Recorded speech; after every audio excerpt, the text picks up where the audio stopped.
안녕하세요. 저는 8년차 은행원으로 일하고 있는 30대 여자입니다. 저는 착하고 믿음직한 남자를 만나 결혼을 한 지 1년 정도 되었고 한창 깨볶는 신혼재미로 살고 있어요.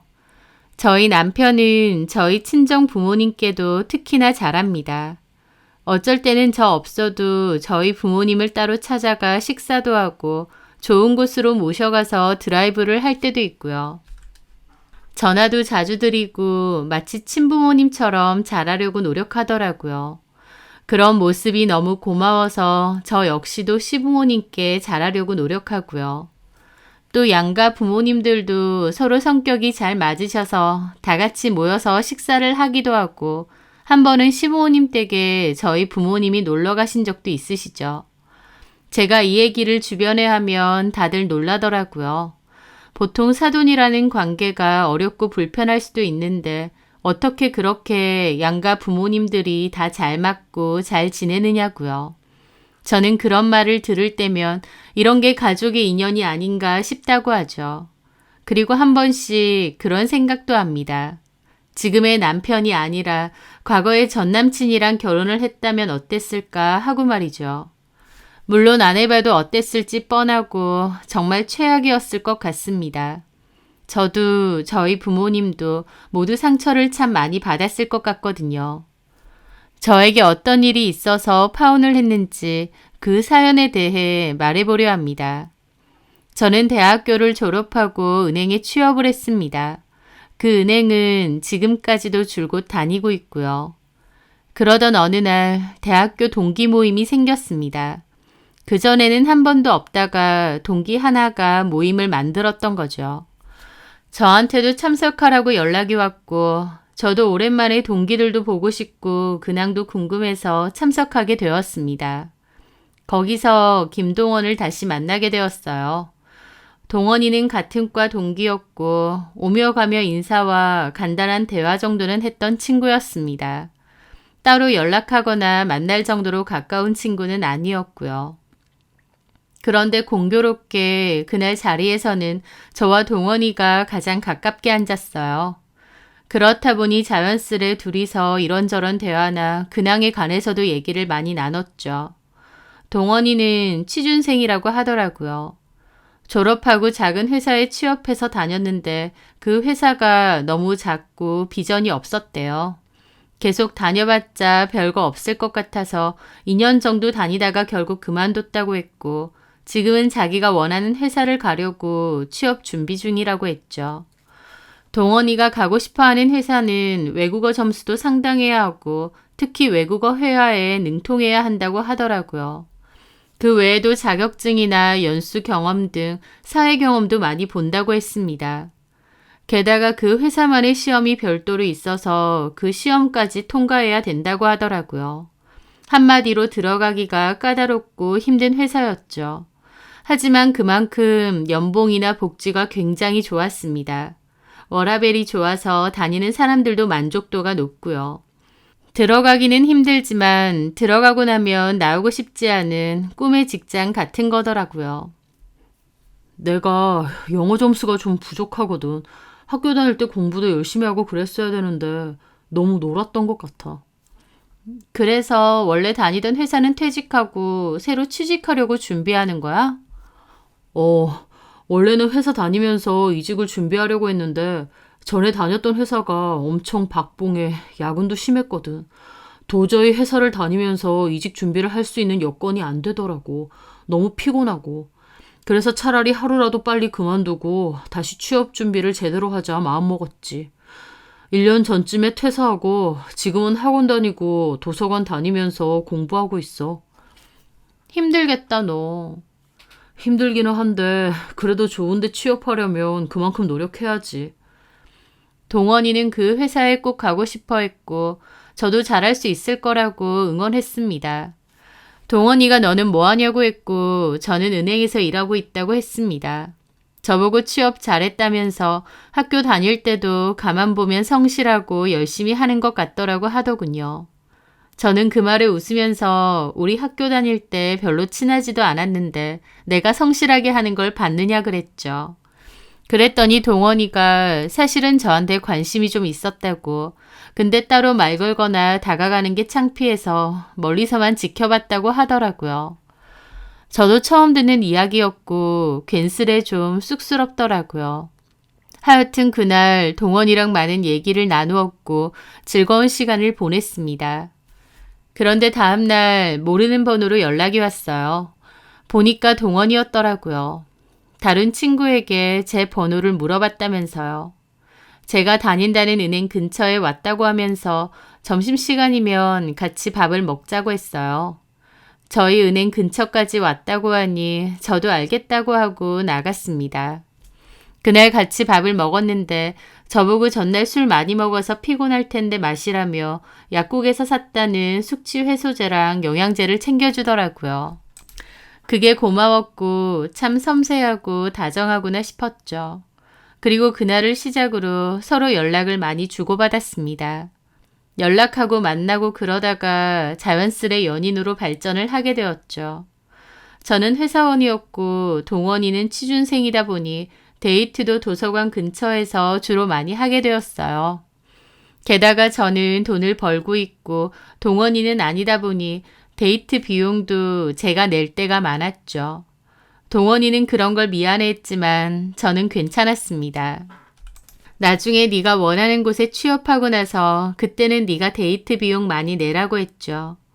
동원이는 자기가 그 회사에 취업하면 바로 결혼하자면서 조금만 기다려달라고 했습니다. 저도 알겠다고 기다리겠다고 했는데 그 후에도 동원이의 취업은 쉽지 않았어요. 동원이는 그 뒤로도 2년 넘게 그 회사 채용에서 떨어졌거든요.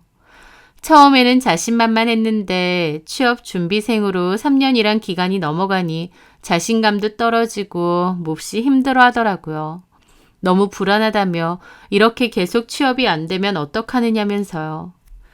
그러더니 안 되는데 계속 도전만 할 수는 없다며 눈을 낮춰서 다른 회사에도 이력서를 넣었습니다. 하지만 다른 곳에서조차도 연락이 오는 곳은 없었습니다. 취업이 불투명해지면서 동원이는 심적으로 많이 힘들어했고 지켜보는 저도 많이 힘들더라고요. 저는 그런 동원이를 위로해 주었죠. 다시 해봐라. 이번에는 꼭 될 것 같다고요. 그렇게 동원이는 다시 준비를 했고 결국 그토록 원하던 회사에 최종 합격하게 되었습니다. 동원이는 눈물까지 글썽이며 좋아했고 저도 진심으로 축하를 해주었어요. 동원이는 오히려 작년보다 영어 점수도 떨어지고 영어 면접에서 잘 못했대요. 그래서 이번에도 또 떨어지는구나 했는데 최종 합격이 됐다면서 너무 기쁘면서도 얼떨떨하다고 하더군요. 저는 그동안 고생한 보람이 있다며 제 일처럼 기뻐하고 축하해 주었죠. 그리고 동원이는 입사하면 바로 결혼을 하자고 했습니다. 취업하면 결혼하자고 하지 않았냐며 자기는 약속을 지키는 사람이라면서요. 저도 동원이가 좋았기에 알겠다고 결혼하자고 했죠. 그 후 동원이와 저는 양가 부모님을 각자 만나 뵙게 되었어요.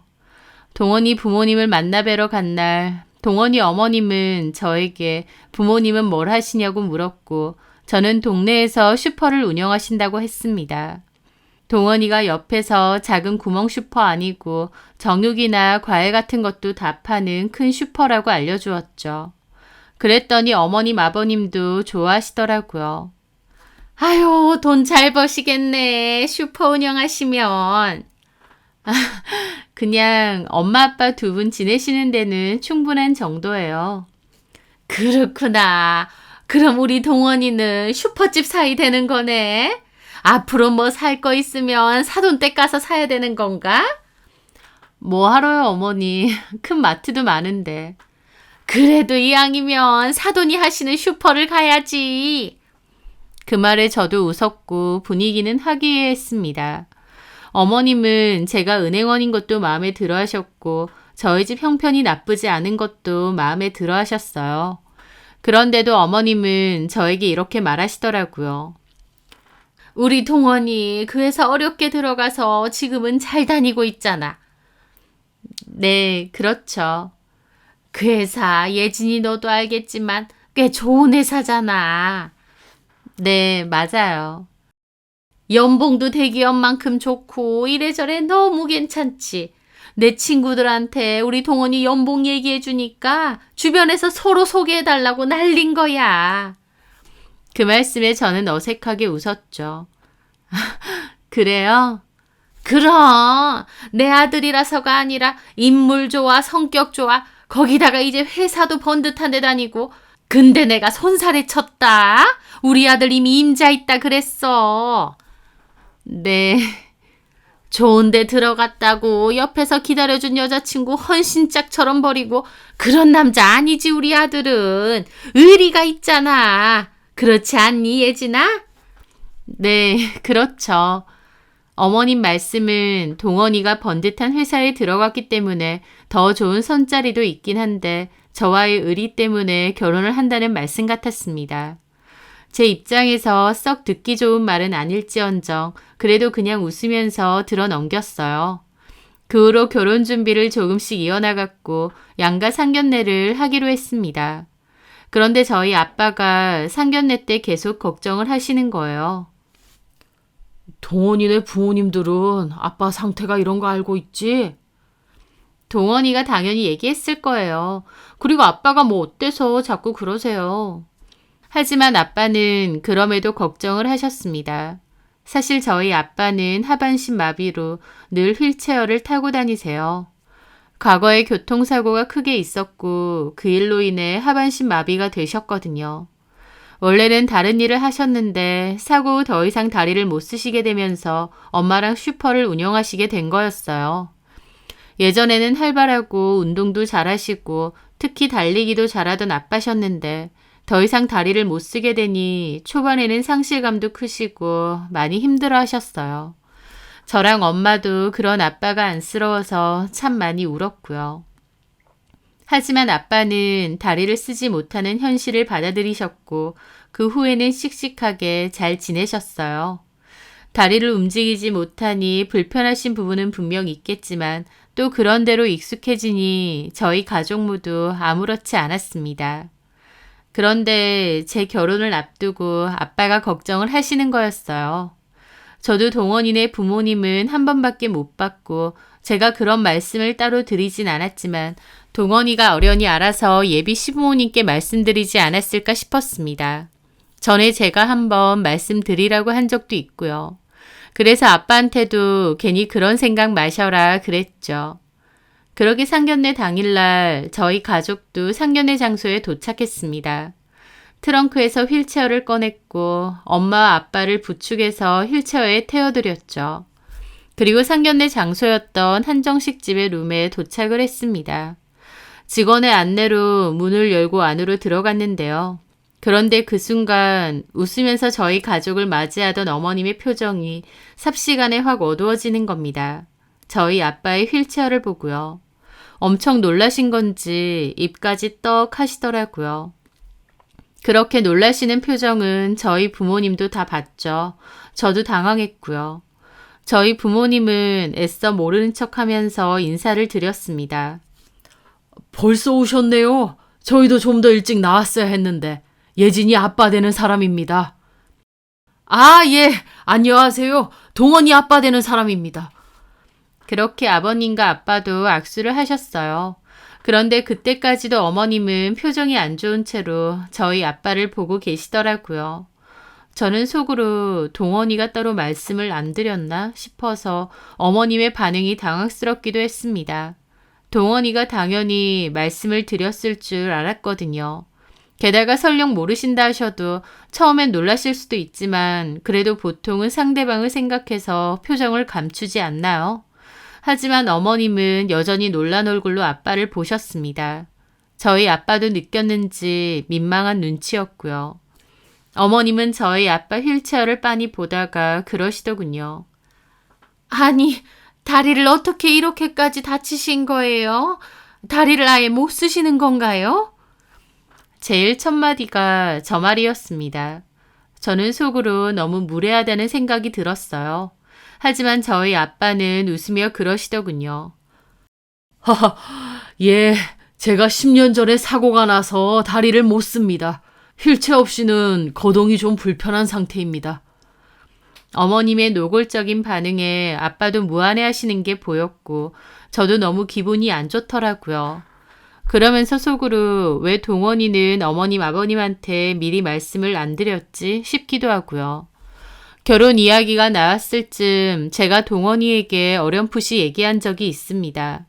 우리 아버지 휠체어 타시는 걸 부모님은 아시느냐고요.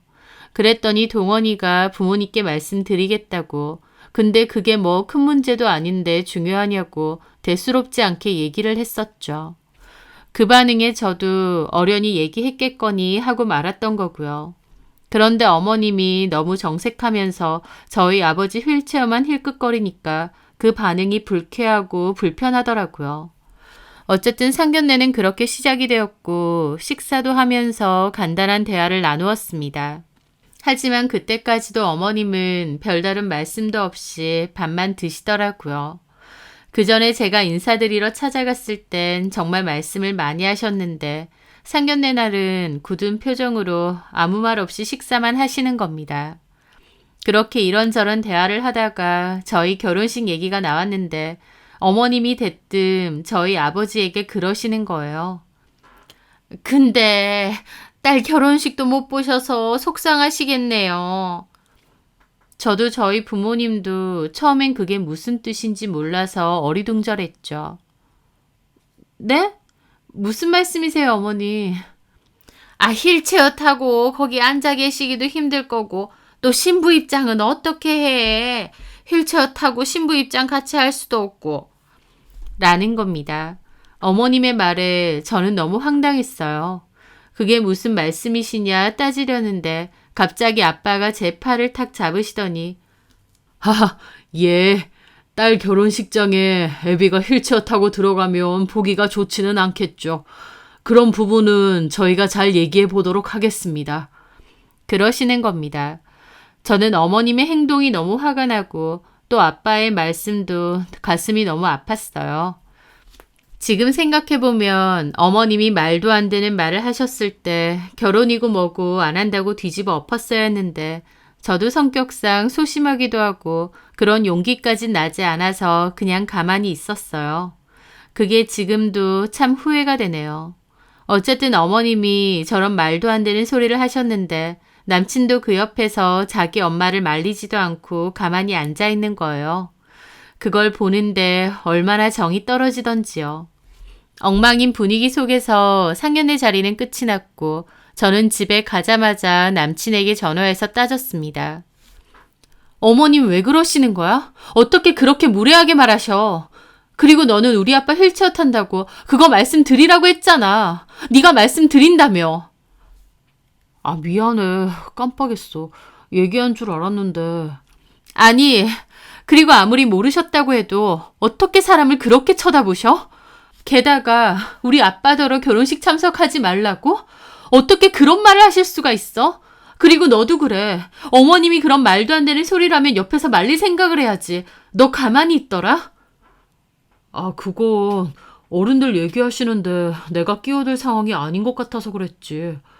왜 우리 아빠가 어머님한테 그런 모욕을 당해야 되느냐고. 우리 아빠가 뭘 잘못했길래. 저는 너무 울분에 차서 따졌고 남친도 쩔쩔매며 미안하다고 했습니다. 하지만 남친이 미안하다고 해서 될 일은 아니었어요. 저는 내 결혼식에 왜 우리 아빠가 못 와야 되느냐며 그런 결혼이면 그냥 안 하고 파혼할 거니 그런 줄 알라고 하고 끊었습니다. 그러고 나서도 너무 속상하고 분통이 터져 눈물이 났어요. 그 자리에서 왜 나는 가만히 있었나, 왜 우리 아빠가 모욕을 당하고 있는데 아무 말도 못했나 후회가 되고 화가 나더라고요. 남친은 계속 제가 전화를 안 받으니까 문자로 자기가 엄마한테 말씀드리겠다. 엄마가 그렇게 한 건 미안하다고 좀만 기다려달라고 보냈습니다. 그때까지만 해도 저는 바보같이 남친을 좀 믿어주었어요. 남친도 저처럼 너무 당황스러워서 그 자리에서 어머님을 말리지도 못하고 대응도 못했겠구나 이해하려고 했거든요. 그런데 나중에 남친이 전화를 해서는 저한테 하는 말이 뭔 줄 아시나요? 자기 엄마한테 얘기했는데 저희 아빠 휠체어 타고 같이 신부 입장하는 건 모양 빠지고 남들 보기에도 입에 오르내릴 것 같아서 못 보겠다고 하셨대요. 그 말을 듣는데 기가 턱 막히더라고요. 저희 아빠가 휠체어 타는 게 무슨 잘못도 아닌데 모양 빠질 건 뭐고 남들 입에 오르내릴 게 뭔가요? 저는 그 말을 듣자마자 바로 얘기했습니다. 이 결혼 못하겠다고요. 남친은 왜 그러냐는데 남친의 반응에 저는 더 화가 나더라고요. 왜 그러냐고? 너네 엄마가 그런 말도 안 되는 헛소리를 하면 너라도 뭐라고 해야 되는 거 아니야? 근데 너는 그냥 그 앞에서 네네 그러고 있었어?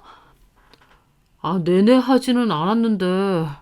우리 아빠가 불의의 사고를 당하셔서 하반신 마비된 건 맞는데 그건 잘못된 것도 아니고 부끄러운 것도 아니야.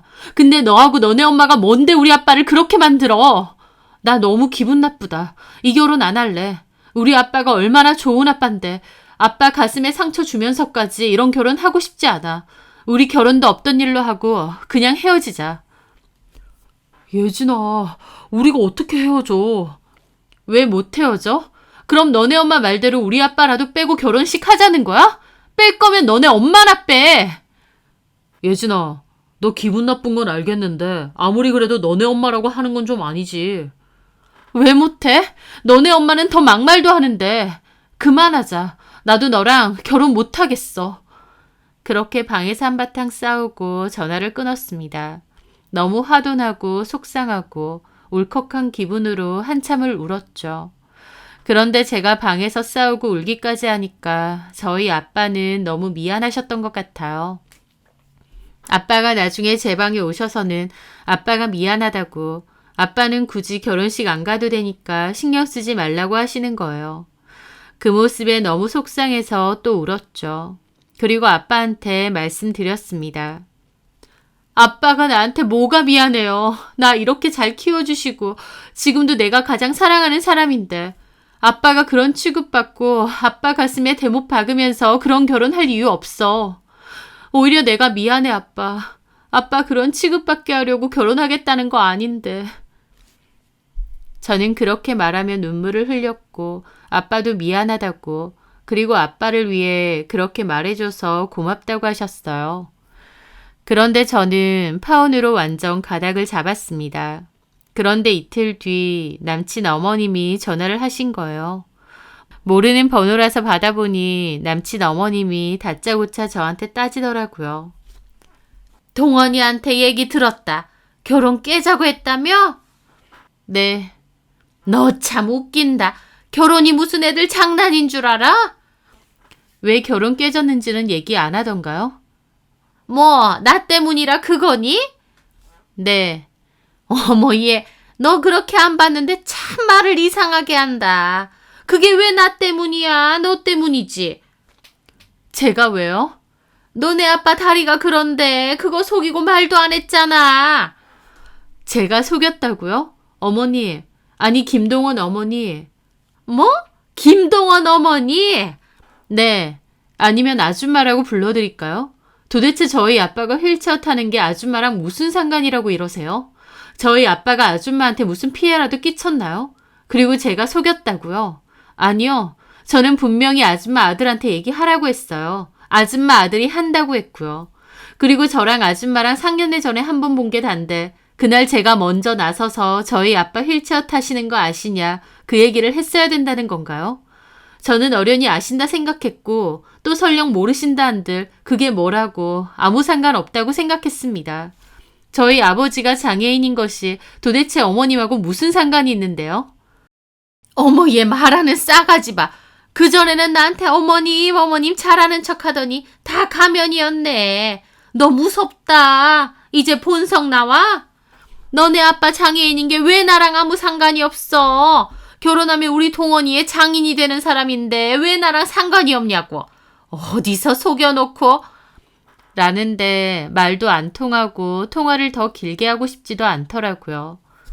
됐고요. 말도 안 통하는데 이런 얘기 할 필요 없잖아요. 제가 그렇게 마음에 안 드신다 하니 헤어져 드릴게요. 저 아줌마 아들하고 끝냈습니다. 그럼 다 된 거죠? 참나. 그래. 너같이 싸가지 없는 거 며느리로 들일 뻔했다고 생각하니 내가 등골이 오싹하다. 다리 불편한 너네 아빠 나 평생 모시고 살아. 라며 끊더라고요. 뭐 이런 사람이 다 있나 화가 부글부글했죠. 저는 남친한테 니네 엄마가 나한테 이렇게 말을 했다. 몸이 불편한 건 문제가 아닌데 너네 엄마처럼 정신이 불편한 건 문제다. 정신 아픈 너네 엄마 잘 모시고 살아라. 그렇게 보냈습니다. 그때까지도 남친은 헤어지지 말자며 계속 저를 붙잡고 있는 상태였거든요. 다시는 연락하지 말라고 저렇게 보낸 거죠. 그렇게 결혼 준비는 완전 끝이 났고 저희는 완벽하게 파혼을 했습니다. 그런데 2주도 안 돼서 다시 남친 어머님이 전화가 온 거예요. 이번에는 목소리를 바꾸더니 만나서 얘기를 좀 하잡니다.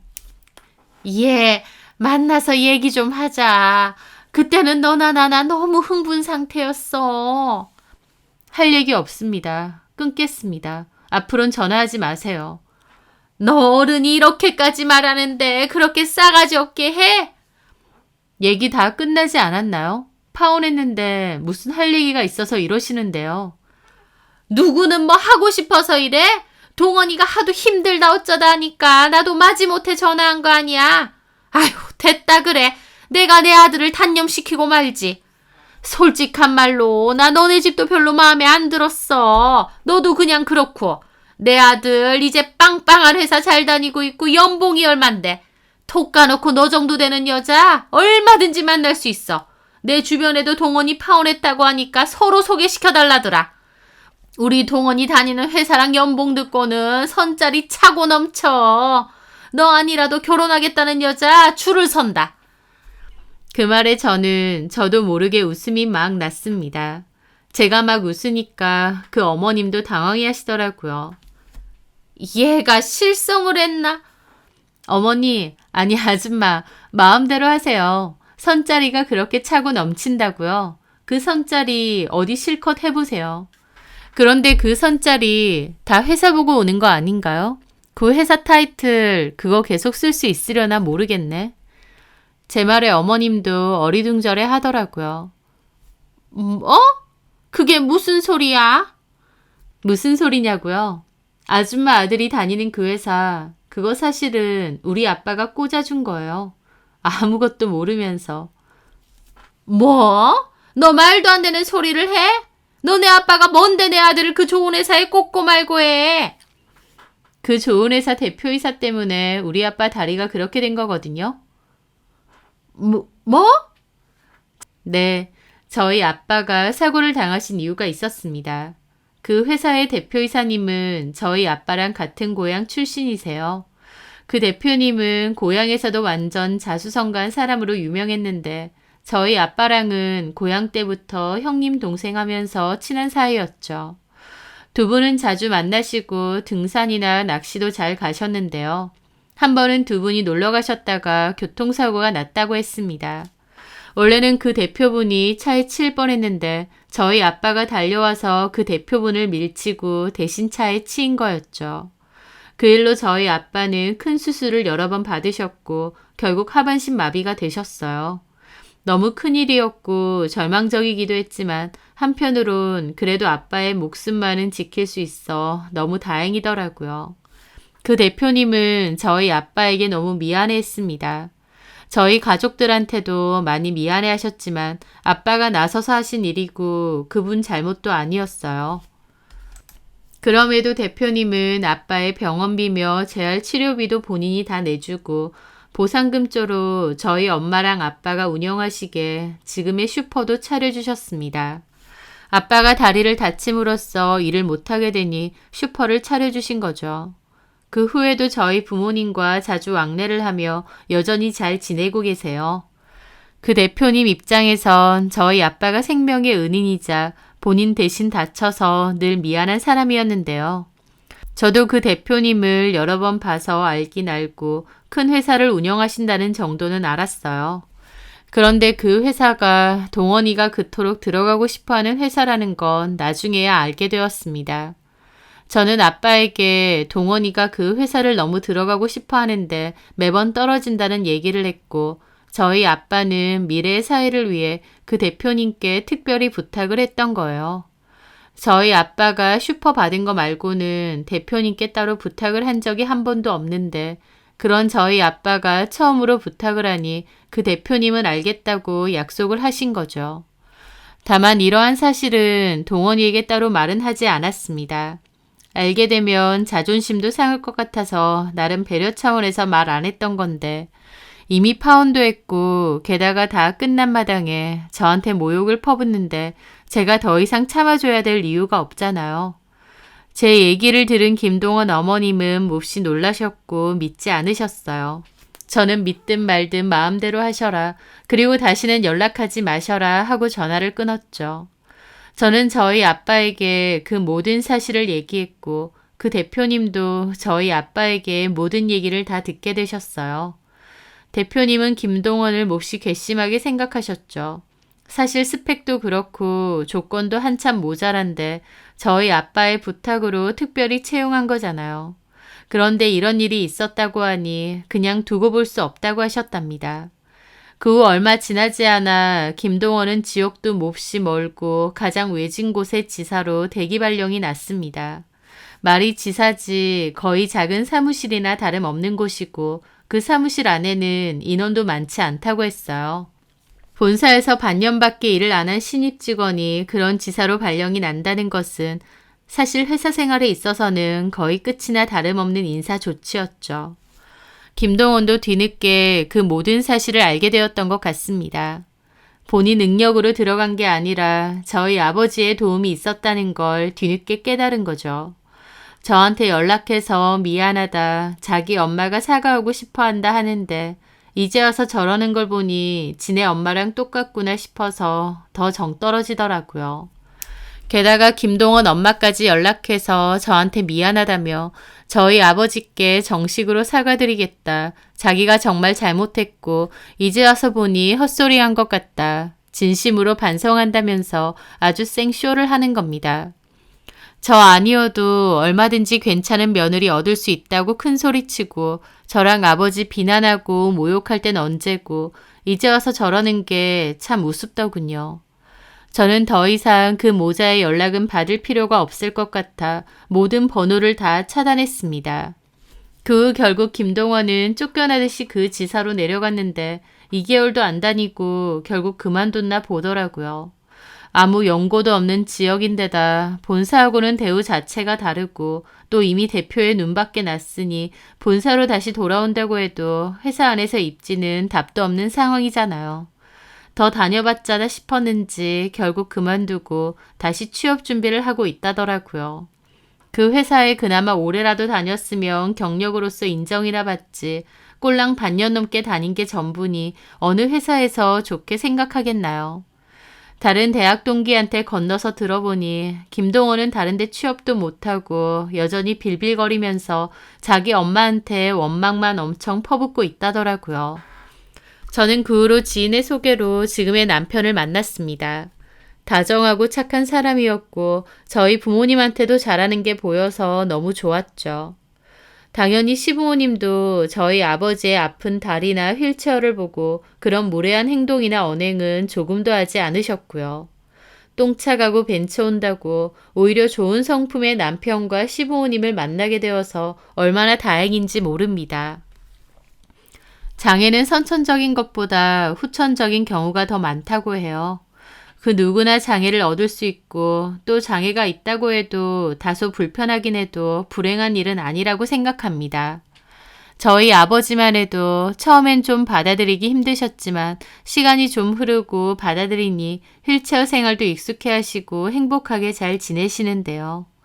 저희 아버지는 또 다른 눈으로 세상을 보게 되는 것 같다고 오히려 포용력이나 이해심은 더 커지는 것 같다고 하셨고요. 겉모습이 본인하고 좀 다르다고 바로 생각력 끼는 행동이야말로 부끄럽고 창피한 행동이 아닌가 싶습니다. 그런 인성의 시댁과 남친을 결혼 전에 알아차리고 끝낸 게 아무리 생각해도 참 다행인 것 같습니다. 제 사연 들어주셔서 감사합니다.